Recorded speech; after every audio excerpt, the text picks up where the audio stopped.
ኧረ ሄርሜላ ግን ምንድነው አትርሱኛል። ሻንቺ ደግሞ አሁን ለዚህ ሙዚቃ ምላሹ ምን ተብሎ ነው ማለት ምን ቤት ነሽ አንቺ?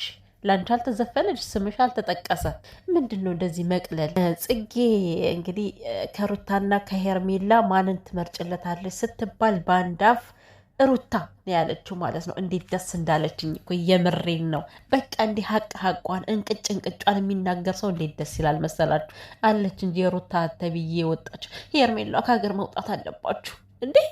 ሄርሜላ የቷን ትዳር እንደበታተነች ዘንግተዋለች መሰለኝ። እና እነ የተበለሻሹ ትውልዶች ደግሞ ማለት ነው እንግዲህ ሽንት ሽናልኝ ሽኝልኝ እየተባባሉ መጥተዋልና ለምን እንደ ሀሳብ ግን ሄርሜላ ያው ከፍት አድርገሽ ያንቺ ይመቻል ከፍት አድርገሽ ለምን አሸኝም አንቺ? ለምን ለዛውም ወደ ካሜራ ዙረሽ እኮ ነው ለዚህ እሱን ነው የፈለግሽው አይደለ? ምን አይነት የተግማማ ዘመን ነው? መግማማት አሉ ማማዘናሽ ነገር አለም እኮ አላምራቸው ሲል ነው ወደው አይደለም። እውነት በተለይ እንደነዚህ የተግማማ ትውልድን ሲያዩ ማለት ነው። ሰላም ሰላም ቤተሰብ እንዴት ናችሁልኝ? ደህና ናችሁ ወይ? ሰላምና ፍቅር ይብዛላችሁ የኔ ውድ ቤተሰቦች። ለዚህ ቤት አዲስ ሆናችሁ ካላችሁ ላይክ፣ ሰብስክራይብ በማድረግ ቤተሰብ ሁኑ። ስለምታበረታቱኝ ላይክ ስለምታረጉኝም አመሰግናለሁ። በጣም በጣም ወዳችኋለሁ፣ አከብራችኋለሁ ውድ ቤተሰቦቼ። እና በጣም የተገረምኩበት ነገር አንደኛው ሄርሜላ ለሩቲ ምላሽ መስጠቷ ነው። ሲቀጥል ደግሞ ጽጌ ያስደሰተችኝ በጣም አስደሰተችኝ፣ አይገልጸውም። ባለፈው ጽጌ አብርሃምን እንደዛ ጥያቄ ስትጠይቀው በቃ ከምነግራችሁ በላይ በጣም ነበር ያስደበረችኝ ማለት ነው። ምክንያቱም ያ ጥያቄ ከአንድ ሚዜ የሚጠበቅ ጥያቄ አልነበረም ማለት ነው። እና እኔ በሰዓቱ የምታወራውን አታቀምች ልጅ ምን እያለች ነው እያልኩ ነበረና ምክንያቱም ሄርሜላና ሩታ በአንድ ሊወዳደሩ የማይችሉ ሰዎች ናቸው። ሩታ የዛሬን ያድርገውና የተከበረ ትዳር ያላት የተከበረች ሴት ነች።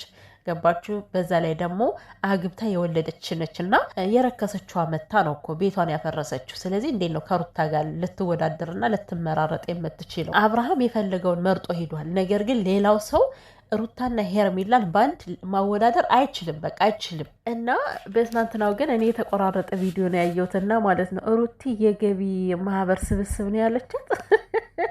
የገቢ ከሆነማ እውነት ነው። ህዝብ አዳሚ እኮ በሩቲ ነው ገቢ የሚያገኘው። ምን ሁሉም ማለት ነው እሷን እየበደሉ እሷን እየጨቆኑ፣ እነሱ ግን የገቢ ምንጭ ያደርጓታልና ለአብርሃም የተሰጠው ደግሞ እኔ ጠፋኝ ረሳሁት እንጂ ትናንት ስለሰማሁ በጣም ነበር ያሳቀኝና ጽጌ ግን ጎበዝ ነሽ እና ሩቲን ነው የመረጠችለት። ከሩታና ከሄርሜላ ስትባል ሩታ አለች ማለት ነው በአንዴ። አዎ ትክክለኛ ፍርድ ትክክለኛ ምርጫ ነው የተናገርሽው ሄርሚዬ። እሱ ቢታወርም እሱ ታውሮ ቢሄድም ማለት ነው። ነገር ግን ነገም ዛሬም ለአብርሽ መሆን ያለባት ለአብርሽ ሚስት መሆን ያለባት ሴት ሩታ እና ሌላኛው ደግሞ እንግዲህ እንዳያቸዋቸው መግማማት ሽናብኝ ሽኝብኝ እየተባባሉ መጥተዋል። በቅድሚያ ግን እቺ ሄርሜላ ተብዬ ማለት ነው አትርሱኝ ባይ። ለምን አትርሱኝ ትያለሽ ግን ሄርሜላ? ግድ የለሽም አንረሳሽም፣ አንቺ በክፉ ስራሽ አንረሳሽም። እኔ የምሬን ነው በሄርሜላ በቃ ይሄ እቺ ትዳር ያፈረሰች ሴት እንደሆነች በጭንቅላቴ ስለተቀረጸች ስለ እሷ ጥሩ ነገር መቼም ነው ላወራ የማልችለው ማለት ነው።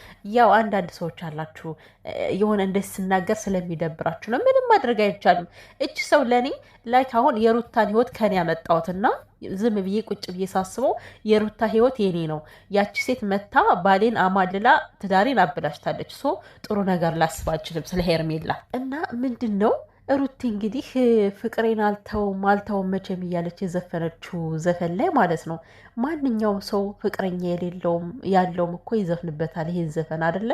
ብቻ አዲስ ዘፈን ሲወጣ ሁሉም ሰው ትሬዲንግ አድርጎት ይዘፍንበታል። እና ሲጀመር መቅለል መዋረድሽ እንጂ ሄርሜላ ማለት ነው። ከዛ ጋር አሁን ለሩታ መልስ የምሰጭበት ምክንያቶች ምንድን ነው?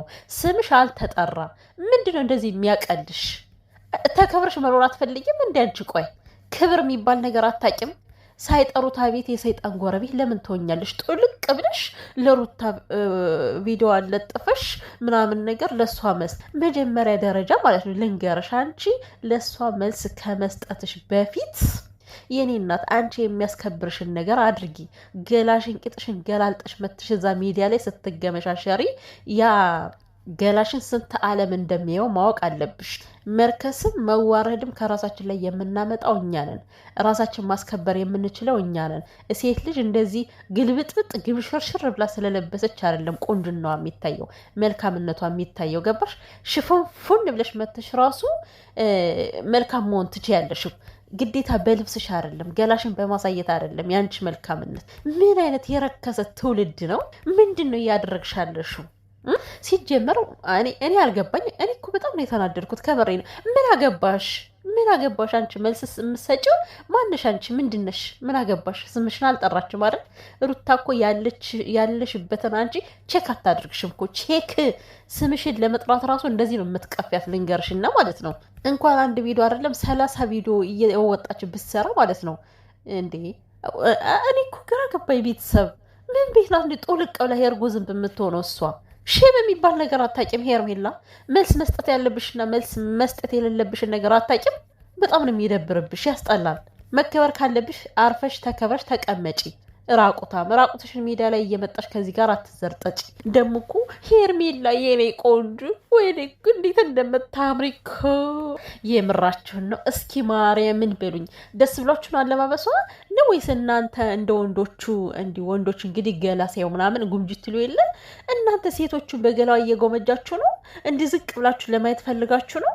ሄርሜላ የኔ ቆንጆ እንዴት እኮ እንደምታምሪ አረባካችሁ። በስማም እንደዚህ የተገመሻሸረ ሰው በዘሬም አይጣልብኝ። የምሬን ነው የምላችሁና በጣም የሚያስጠላ ስራ ይሄ።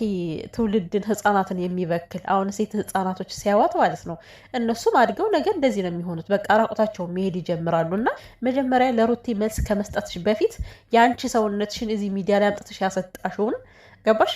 ሰብስቢ፣ መጀመሪያ ሰብስቢ። ጥለሽዋል እናቴ። ጡትሽ እንደዛ ወድቆ ዘርገፍ አድርገሽ ባለፈው ለሚዲያ አስገበገብሽው እኮ እንዴ! አስገበገብሽው። ኧረ አንቺ ደህና ጡትም እንዲገተር ያለ ጡትን በኖረሽ እኮ። ምንድን ነው ግን ማን እያሸው ነው ግን? ሄርሜላ ጡትሽ እንደዛ የወደቀው ወደቀ። ድንግነሽ ተብለሻል አይደል እንዴ? ምንም ነገር ከወንድ ጋር ምንም ነገር አላደረገችም ተብለሻል።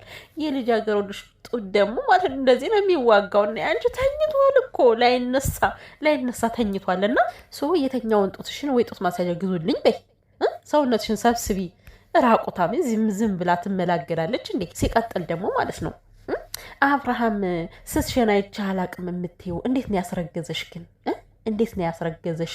በምንድን ነው? እኔ እኮ ወድጅ አይደለም እፍ ብሎባት ነው ሄርሜላ ያረገዘችው እንጂ እውነት አብርሽ ነክቷት አይደለም እያልኩ ነበረ። እና አሁን ግን ይሄ ቃላቴ ልክ ሳይሆን አይቀርም። እና ምን ለማለት ነው አሁን ሚዲያ ላይ መተሽ እኔ እናቴን የሆነ ነገር አማረኝና ማንን ልጠይቅ ስላት ባልሽን ጠይቅ ያለችኝ ብለሽ ደህና ምንድን ነው ይባላል? ቤተሰብ ደህና እናት እንዳላት እናቴ ትሞት ትላለች ነው ምንድን ነው ይባላል? እና ማለት ነው እንደው ትረቱን አላበላሸው እንጂ እናትሽ በወግ በማረግ የዳረችሽ ሲመስል እንደው በዚህ አንደበትሽ ባሌ እናቴ ለባልሽ ጠይቀዋለችኝ። የት የምታውቀው እናትሽ? የት የምታውቀው? መቼ በወግ በማረግ ድራሽ እንዴ? ኧረ ወይኔ ዘንድሮ እንደ ሰዎች እያበዱ ነው፣ እየጨለሉ ነው። እነዚህ መግማማት የሚያምራቸውን ሰዎችማ ማለት ነው ሰብስቦ ጸበል፣ ግማሾቹን ደግሞ አማኑኤል በቃ መርፌ በስሪንጅ መውሰድ አለባቸው። ምክንያቱም በጣም በየጊዜው እየለቀቁ ስለሆነ ማለት ነው። እና ይሄን ያክል መዋረድ ሌላ አይዲያ አተሽ ነው፣ ሌላ ሀሳብ አተሽ ነው መተሽ እዚህ ጋር ሽናልኝ ስትሸና ላየውምና ስሸና ማየት ትፈልጋለሁ። ሲቀጥል ደግሞ ማለት ነው ሁሌም እንደለመንሽ ለማኝ ምን ትላለች? እወድሻለሁ፣ አፈቅርሻለሁ በለኝ እስኪ ፍቅርን ግለጽልኝ ጮህ ብለህ ህዝቡ እንዲሰማ። ሰማነሽም አልሰማነሽም ሄርሜላ ለማኝ ነሽ። የምሬን ነው። ከመጀመሪያ እስከ መጨረሻ ድረስ ሁሌም ለማኝ በቃ አብርሽ እወድሃለሁ እንዲልሽ ለምነሽ፣ አፈቅርሻለሁ እንዲልሽ ለምነሽ በለኝ ብለሽ ነው። አብርሽ በራሱ ተነሳስቶ አይደለም ያንቺን ፍቅር የሚገልጸው። ስላንቺ የሆነ ነገር የሚያወራው በራሱ ነገር አይደለም። በቃ ሁሌም ለምነሽ፣ ሁሌም ጎትጉተሽ ነው። ኧረ በስመ አብ። አንቺ ግን የሰው ባህሪ የለሽም። ሄርሜላ ግን አይደብርም? እዛ ሚዲያ ላይ ሳይሆን እዛ ለግልሽ እንደፈለግሽ ለምኘው። ይህን ያክል ግን ሚዲያ ላይ ራስሽን አታርክሽ እኮ፣ ረከሽ እኮ በጣም። ኧረ ተዝረከረክሽ። የምሬ ነው ተዝረከረክሽ። ምንም ያክል ቢወድሽ ቢያፈቅርሽ አብርሃም ማለት ነው የልመና ፍቅር እንደሆነ ኦልሬዲ በልባችን ተስለሻል። ሄርሜላ ለማኝ የፍቅር ለማኝ ነሽ ብለን ስለንሻል። አለቀ።